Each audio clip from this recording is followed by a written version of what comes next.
Tem uma outra coisa que acho importante falar sobre a morte do John e como foram criticados os outros 3 que sobreviveram aí, né? Porque rolou uma parada aqui no velório do John, falaram que os 3, mas principalmente o Paul, né? Tava apático e sem resposta à morte do John, que imagino eu, porra, seu amigo morre de um dia pro outro num assassinato na frente do apartamento. Então, mas não pode ter esse sommelier de reação. Sabe? Agora tem... Você repara, tem sommelier de reação em velório, tem sommelier de tudo agora. E na época também era a mesma coisa. Sim. Eu não tenho sombra de dúvidas que os 3 pensaram, cara, depois do John Lennon eu sou o próximo. Não tenho dúvida que os 3 pensaram. Medo, né? Porra. E rolou, né? Que o George Harrison... Exatamente. O Ringo Starr também teve a casa invadida. Meu, tem louco pra tudo. Então, o que eu não posso aceitar agora é sommelier de reação de velório, cara. Isso... Cada pessoa demonstra uma reação de uma forma. Uns ficam em choque tão grande que negam, outros não conseguem chorar, outros derramam choro convulso. Cada pessoa reage de uma maneira diferente, cara. Não pode ter esse negócio de... Engraçado que o próprio fato de haver, né, um sommelier de velório, de haver um questionamento sobre aqui como mesmo, você por se exemplo, sente. nos comentários aqui dessa nossa conversa, eu não tenho dúvida nenhuma que tem mais ou menos uns 30, 40 sommeliers de qualquer coisa. Sim, com certeza. Os caras ficam analisando, veja bem aí, sabe? Mas eu acho que isso contribui para o contexto, porque, por exemplo, você pega o Paul McCartney logo após saber da notícia de que seu melhor amigo da vida, né? Talvez não estivesse numa relação boa naquele momento, mas da vida morreu. Você pega e bota o microfone na cara e fala, chora aí, velho, o que você tá sentindo? É lógico que o cara vai ficar apático e com raiva e um mix de sensação, tá ligado? Então, quantos Mamonas Assassinas morreram? Ah, pode crer. Eu sei de gente que foi enviada para entrevistar os pais dos integrantes com a seguinte ordem: faça os pais chorarem.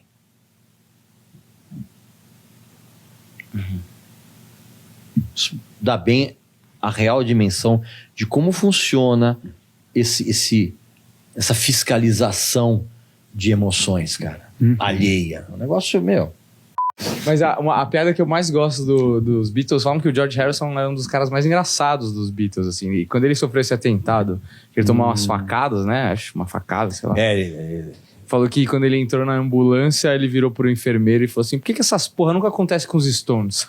Porque o John Lennon já tinha morrido, né? Falou, mano, puta cara espirituoso falar isso na hora de, mano, tá quase morrendo ali, velho. Cara foda, né?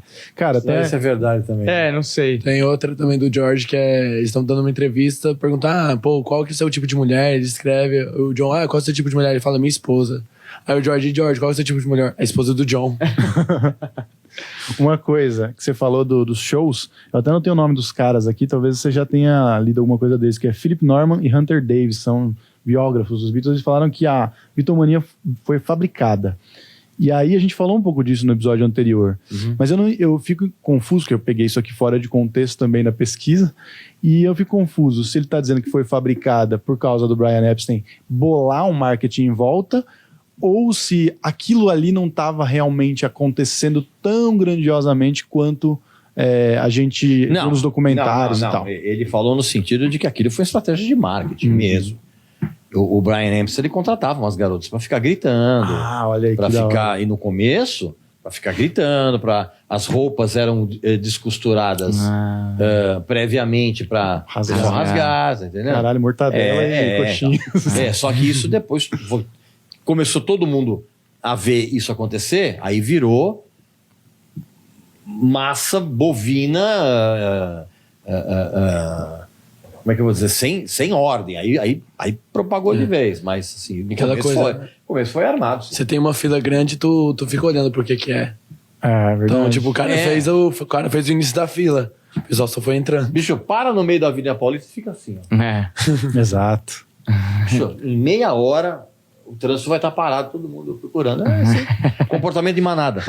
Então, mano, esse cara era muito, assim... O John Lennon deu uma entrevista falando que ele era um cara muito especial. Mas isso não era novidade, cara, porque o Frank Sinatra tinha feito a mesma estratégia. Aqui no Brasil, o Calbi Peixoto fazia a mesma coisa. Eles contratavam garotos para rasgar a roupa do cara que já estava descosturada. Então, não é... Essa estratégia do Bryan Anderson, na verdade, Sinatra já tinha usado isso. Elvis já tinha usado isso. O que mais teve mão dele ali nas escolhas? Que, por exemplo, o cabelo, tem aquele filme Buck Beach, que mostra um pouco da fase de Hamburgo, e quando o Stu fica lá com a Astrid, que é a fotógrafa alemã, que deu a ideia, aí eu também não sei se é lenda ou se é verdade, que o cabelo dos Beatles mudou por causa do corte de cabelo dela mesmo e do marido dela, o Klaus, que inclusive foi quem apresentou ela pro Stu, e o Stu ficou lá, e parece que o John queria ficar lá, mas o Stu ficou e morreu de tumor cerebral. Então, essa coisa do cabelo eu acho bem provável que seja. Porque chega num determinado... Isso a história já conta, até pré-Beatles. Não há melhor maneira de você chamar a atenção das pessoas sendo diferente. Óbvio. Então, é bem provável que eles tenham usado referências externas, cabelo, roupas, não sei o que, blá, blá, blá, para chamar a atenção. A lance dos terninhos, por exemplo, você já via cantores se apresentando na TV com os terninhos. O que você não tinha visto era 4 caras iguais. Uma boa sacada. Tudo porque uma coisa a gente não pode analisar sobre o contexto atual. Negócio de terninho, pô, não é novidade, todo mundo usa. Sim, usa agora, mas e lá? Então, você tem que sempre analisar tudo que a gente vai analisar, a gente tem que colocar sobre o contexto da época. Porque é o contexto da época que explica determinadas tomadas de atitudes, de comportamento, tudo é contextualizado. Se você não contextualiza, é a mesma coisa que você pegar uma frase de uma entrevista e tirar do contexto. É a mesma coisa. Agora, assim como você falou, né? Os Beatles, eles eram uma banda, quando estavam lá em Hamburgo, uma banda ruim, uma banda com vários problemas, e esse cara foi lá e deu uns tapas e a banda estourou. Mas por que escolheu eles e não qualquer uma... Não, cara, quem fez a banda estourar foi o primeiro disco dos Beatles. O primeiro disco dos Beatles, minha opinião, é um mérito total do George Martin. Porque as pessoas precisam parar com esse negócio de, imagina, você viu a gravadora? Recusou os Beatles. The Who foi recusado isso aqui. Sim, cara, você sabe o material que foi apresentado. E eu duvido que os Beatles tenham apresentado nas demos aquilo que a gente ouve no primeiro álbum dos Beatles. Então, não tenha dúvida que assim, o mérito não foi à toa que o George Martin produziu todos os discos, porque ele foi uma figura fundamental para transformar aquele som rude que os Beatles tinham desde os tempos de Hamburgo, e inclusive quando o Bryan Anderson gravou a demo, bancou a demo e levou nas gravadoras e todo mundo recusou, era uma demo tosca. É compreensível que alguém não tivesse ouvido aquilo ali e falar, não, vai dar muito trabalho mexer nisso. Alguém chegou para o George Martin, que já tinha um ouvido treinado por conta do fato de ele ser um especialista em trilhas, coisa, ele ouviu alguma coisa ali que ele falou, é possível. Então, o mérito ali é muito dos caras. Então, a gente também precisa analisar esse tipo de coisa. Talvez os Beatles não tivessem sido o que eles foram a partir do primeiro disco, se não fosse o George Martin. Se tivesse isso caído numa mão de um outro produtor qualquer, a banda talvez soasse como qualquer outra bandinha da época.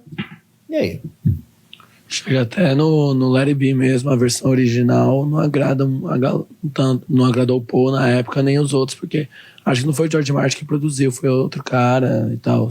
Não, na verdade a história alguma coisa assim, não vou lembrar certinho. A história do Let It Be foi o seguinte, inclusive acho que tem um vídeo meu essa semana no canal, eu conto um pouquinho dessa história. Os Beatles apresentaram material que ia entrar num disco chamado Get Back.